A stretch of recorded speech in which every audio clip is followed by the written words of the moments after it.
Have you noticed that as everything around you seems to decline, one thing still grows? It is the power of your rulers. None of their plans and directives have solved your problems or made your life better.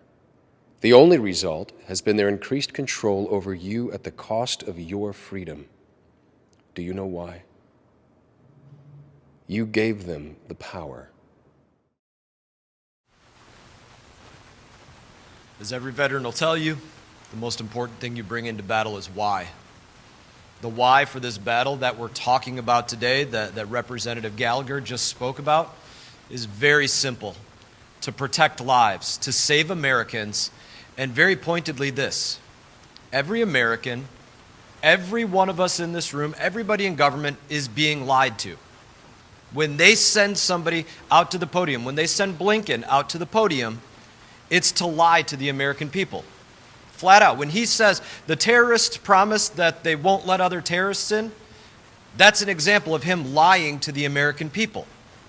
When they send somebody else out from the administration to talk about what's going to happen with the recognition of the Taliban or other terrorist groups, they're sending somebody out to lie to the American people. When they send somebody out to talk about the U.S. arms that will be used against our military, other militaries, and civilians across the globe, they're sending somebody out to lie to the American people. That is why what Representative Gallagher and every veteran up here and every member of our body is acknowledging. These lies can't be the way forward. They have to come to an end immediately, and this has to be the moment that they are accounted for. It's in that I'm going to move to an incredible veteran, somebody that I respect a great deal, Representative Green.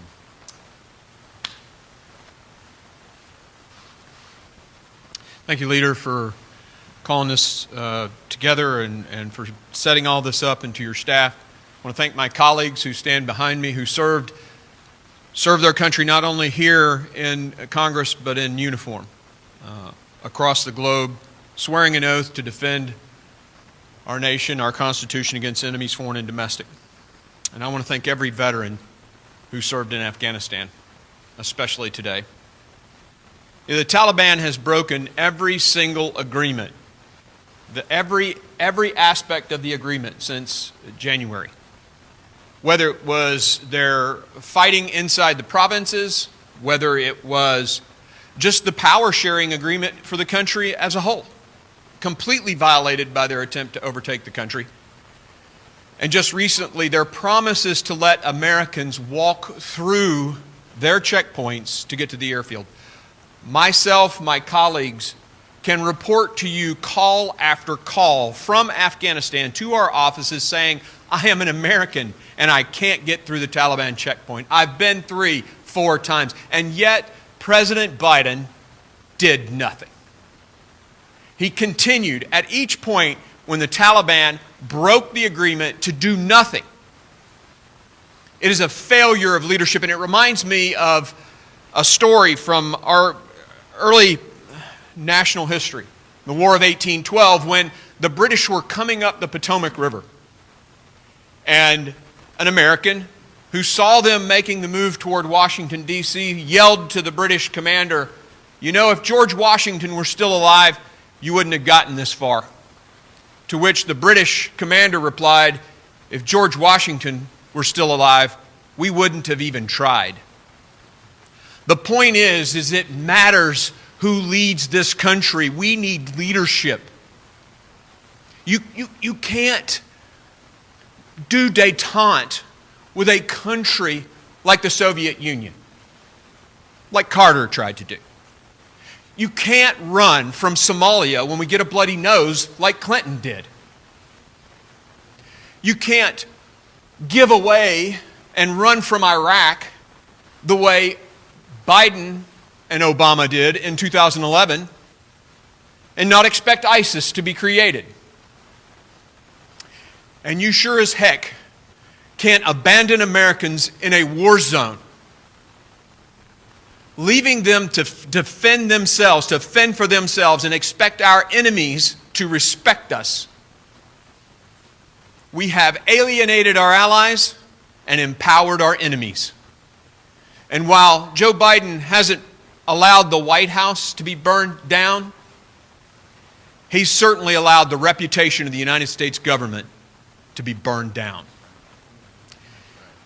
And now, the audacity, while they're killing people, while they're refusing to adhere to the agreement, while they're already, I have voicemails of people telling me that their wives were raped, Anthony Blinken wants to do a deal with the Taliban. It's a common theme from Democrats leading in the White House. It's unacceptable, and we won't tolerate it. I yield to Mr. Banks. I want to thank the leader for doing what the Speaker of the House refuses to do, and that's to bring us here today to focus on doing everything that we can do as members of Congress to provide oversight and support to bring every single American home. That's my question today. Where is Nancy Pelosi? Why isn't she here? Each and every one of us changed our plans so that we could be here today, yesterday, and in the days to come to do everything that we can to safely bring every American home. We just had a moment of silence on the floor of the House of Representatives for the 12 American heroes that we lost in Afghanistan. Not a single Democrat joined us on the floor of the House in that moment of silence. And that is a shame. But perhaps I shouldn't be surprised. This morning, the head of the Democrat National Committee sent out a press release claiming victory and saying that this president did what no other president could do, as if he's some kind of hero. The Democrats have politicized this, and it's absolutely shameful. This morning on the news shows, Admiral John Kirby, the spokesperson for the Pentagon, on Fox News said that there's somewhere above 100 Americans who are still in Afghanistan. That was on Fox News. Earlier in the morning on Morning Joe, he said a few hundred. Yesterday, General McKenzie said a few hundreds are left in Afghanistan. Secretary of State Anthony Blinken last night in his press conference said it's less than 200, but it's closer to 100. Earlier in the day, he said it was 250. The fact of the matter is that this administration still has no idea how many Americans they have left behind enemy lines in Afghanistan as they ended the evacuation mission. They ended the evacuation mission not because America decided to do so, but because this president, this commander-in-chief, kowtowed to the Taliban. He did what the Taliban told him to do, and he stopped evacuating Americans, leaving an estimated hundreds of Americans still in Afghanistan behind enemy lines. I served in Afghanistan in 2014 and 15. I served on the front lines of the effort to train, advise, and equip the Afghan Army. I'm a Navy Reserve logistics officer, and in Afghanistan I served in a foreign military sales role.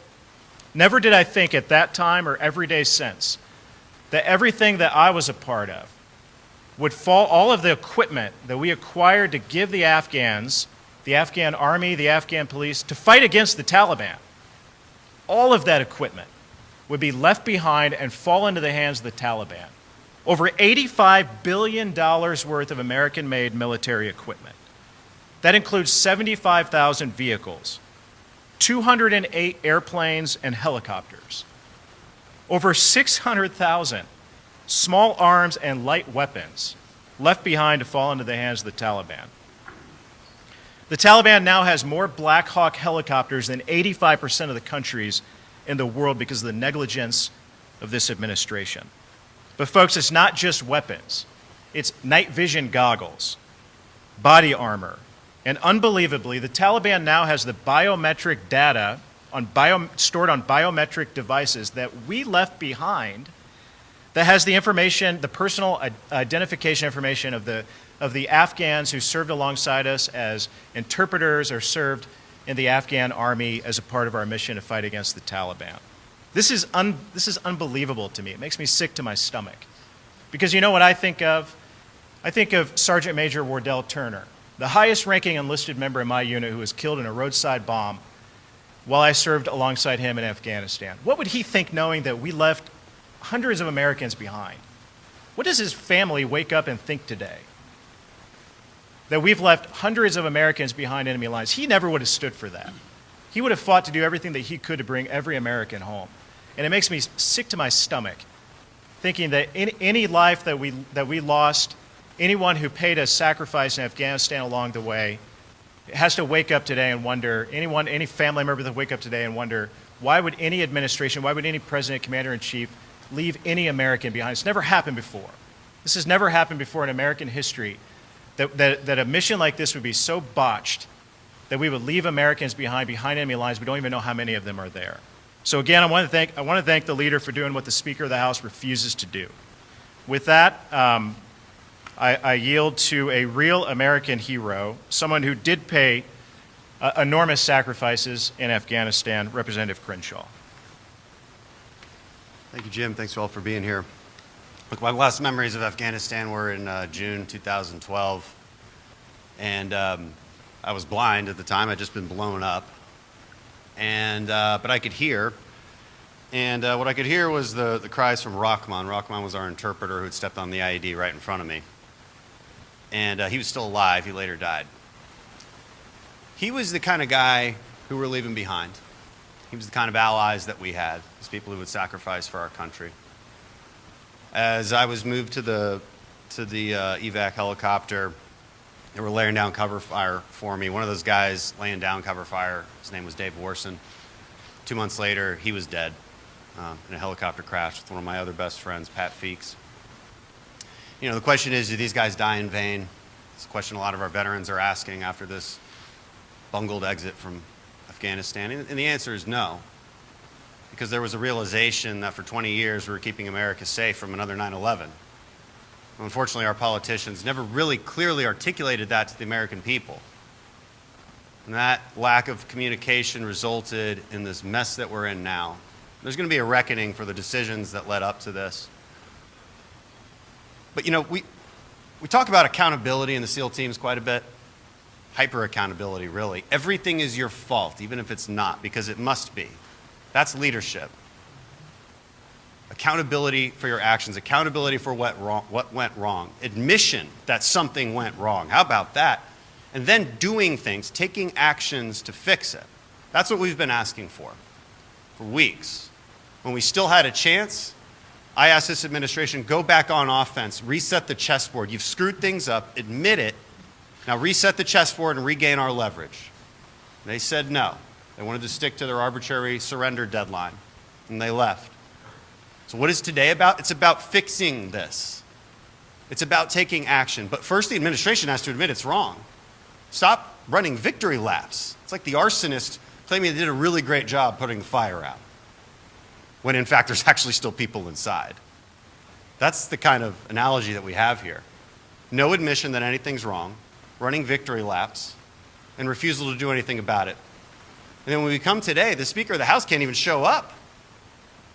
She sent a different representative in her stead. She couldn't even show up to face us and say that she will not allow this bill to go forward. This is a common sense bill. Again, behind closed doors, Democrats have asked for the same things. Accountability of what's there, accountability of who is there, and then a plan for how we're going to get them out. Pretty simple. Just a plan. Just a recognition that there's even a problem and that we need to address it. And of course, not recognizing the Taliban. Stop giving in to the Taliban. I can't believe we even have to ask for that. I can't believe Secretary Blinken is even toying with the idea that these illegitimate terrorists could ever be recognized as a government. They're on our terrorist watch list. They were driving around our Black Hawk helicopters with our allies hanging from below them. They're going around in killing sprees, killing American citizens and allies. That's who these people are. That's who they always were. That's why we had to fight them. We ended no wars yesterday. We're still at war. And it's time that our administration actually recognizes that and recognizes that there's American citizens on the ground still at war. And we need to get them out. Thank you. And I want to introduce my brother-in-arms from the Special Operations community, Representative Mike Waltz.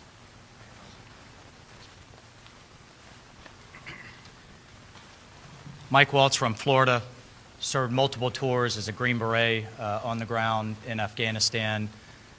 I've worked the war as a civilian in the policy for it in the Bush White House, in the Pentagon, and dozens of times as a civilian. And like so many here, I'm very personally invested in this disaster. Like so many here, I've had an interpreter not just beheaded, they beheaded his family in front of him before they beheaded him.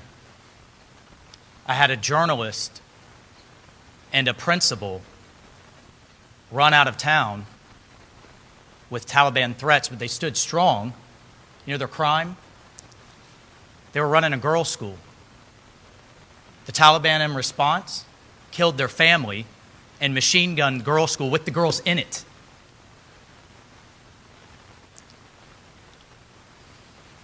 I had an Afghan soldier die in my arms, bled to death. To this day, I'm sending money to his family to make sure his 6 kids can go to school. This administration making these decisions, Blinken, Sullivan, Feiner, Psaki, we can go down the list, do not have a speck of Middle East dirt under their fingernails. They don't have a clue what this means. And now, just an hour ago, literally before walking in here, I'm on the phone, as so many of us have been, congressional offices, with veterans downrange that have buses full of Americans, citizens, green card holders, legal permanent residents, our allies that are stuck because they can't get through the bureaucracy at the State Department to get them out. Right now, through the bureaucracy,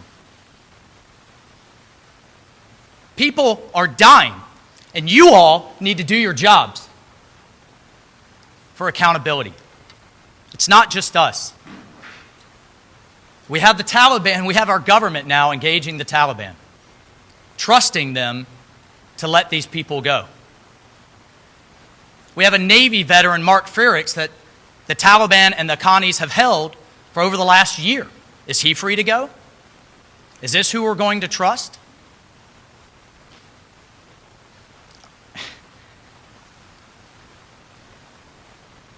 This government is about to enter into a ransom situation.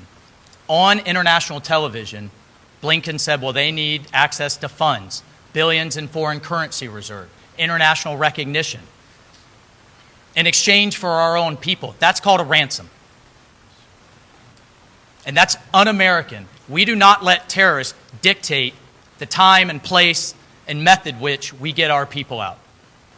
But that's what this government, that's what this administration is doing. And this over-the-horizon counterterrorism, Dan and I can tell you, it's a talking point. Mr. Rogers and I, the ranking member on Armed Services, and other Republicans and other Democrats have been asking for months, what's the plan? What's the plan to keep America safe? Because I can tell you, the intelligence is clear. Al-Qaeda intends to hit us again. And Al-Qaeda and the Taliban are married at the hip. So if that's the case, we now have a situation where future American soldiers are going to have to go back to deal with it. But now they have no bases. We gave them away. They have no local allies. They're being hunted down. And we have a terrorist army armed to the teeth that they're going to have to fight through. That blood is on this administration's hands. This is the same team around Biden that was around Obama.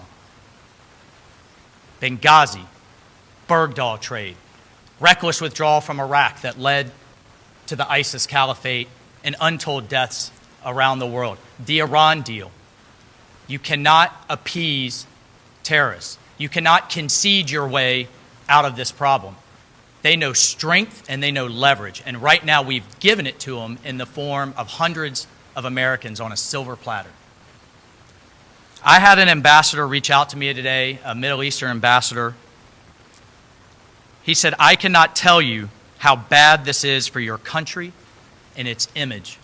The message around the world in the Middle East right now is jihad has won and democracy has failed, and the terrorist recruiting is going to be through the roof.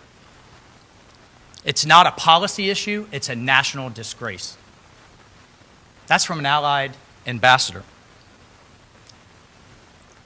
I've been in touch with the leaders of those that are still resisting the Taliban and standing with freedom.